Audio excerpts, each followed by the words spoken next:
Hello guys, আসসালামু আলাইকুম। Welcome back to my Mrs Shimul blisses blog চ্যানেলে আপনাদের সবাইকে স্বাগত জানাই। আশা করি যে যেখানে আছেন অনেক বেশি ভালো আছেন, আর আমি ভীষণ ভালো আছি আলহামদুলিল্লাহ। তো এই তো দেখুন বিকালবেলা ঘুম থেকে উঠেছি। তো উঠে কিন্তু একটু ভালো লাগছিল না, একা একা বসে আছি, তাই একটু ভিডিও শ্যুট করে নিলাম। তো দেখুন উঠোনের দিকটা একটু দেখে দিচ্ছি, কাউকে কিন্তু দেখা যাচ্ছে না, কেউ ঘরে, কেউ কাজ করছে, এইরকম আর কি, কেউ হাঁটাহাঁটি করছে। আমি হচ্ছে এভাবে বসে আছি। তো বসে বসে ভাবছি যে পরের দিন দুপুরে আর কি রান্না করার জন্য একদম টাটকা স্বাস্থ্যসম্মত আর কি সুন্দর শাক পাওয়া যায়, তো ফ্রেশ আর কি একদম। তো ভাবছি কিছুটা শাক তুলে নিয়ে আসি, পরের দিন দুপুরে রান্না করতে পারবো আর কি। তো আমি আমার বাড়িতে একটা ননদকে নিয়ে চলে গেছি।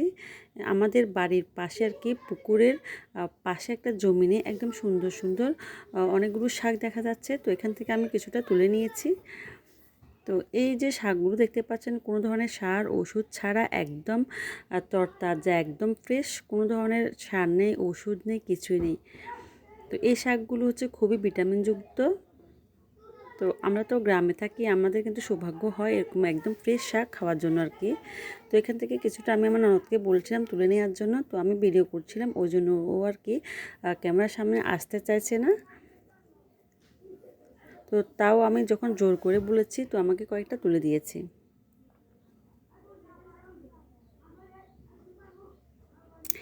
কে কে এরকম গ্রামের টাটকা শাক খেতে পছন্দ করেন অবশ্যই কমেন্ট করে জানাবেন। তো যারা শহরে থাকে তাদের আর কি এরকম একদম ফ্রেশ টাটকা শাক খাওয়ার কিন্তু সৌভাগ্য হয় না। আমরা গ্রামে আছি বলেই হয়তো বা আমাদের এই সৌভাগ্যটা হয়েছে আর কি। তো এই শাকগুলো কিন্তু খেতে ভীষণ মজা হয়।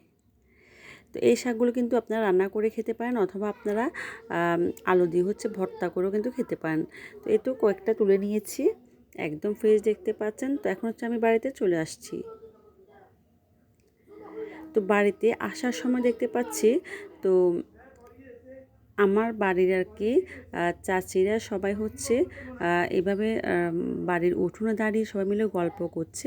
তো গ্রামে হচ্ছে এটা একদিক দিয়ে গ্রামে হচ্ছে এই দৃশ্যটি খুবই ভালো লাগে, যে সবাই বিকাল হলে সকাল হলে উঠোনে হাঁটাহাঁটি করে, তো একজন আরেকজনের সাথে গল্প করে, কথা বলে, একজনের একজনের গল্প আরেকজনের সাথে শেয়ার করে।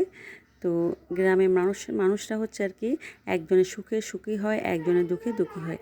তো এই যে দেখতে পাচ্ছেন, এটা হচ্ছে আমার একটা দেবরের ছেলে। তো আমি যখন এখানে দাঁড়িয়ে আছি, ও দেখতেছি আসতেছে, তো আমি একটু হচ্ছে ভিডিও করে নিলাম। তো এটা হচ্ছে খুবই কিউট একটা ছেলে, খুব সুন্দর আর কি। তো আমার কাছে কিন্তু ভীষণ ভালো লাগে। আমি ওর সাথে কথা বলছিলাম। তো এই ছোট ছেলেটি কিন্তু সাইকেল যদি দেখে কাউকে, তো ওর কাছে কিন্তু আর আসতেই চায় না। তো এই তো এখানে সবাই মিলে হচ্ছে আমরা একটু গল্প করছি, আড্ডা মারছি।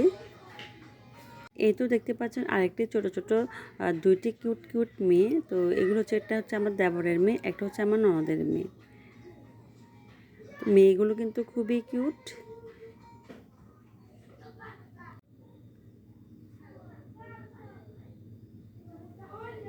কিছুক্ষণ সবার সাথে গল্প করার পর হচ্ছে আমি বাড়িতে চলে যাচ্ছি।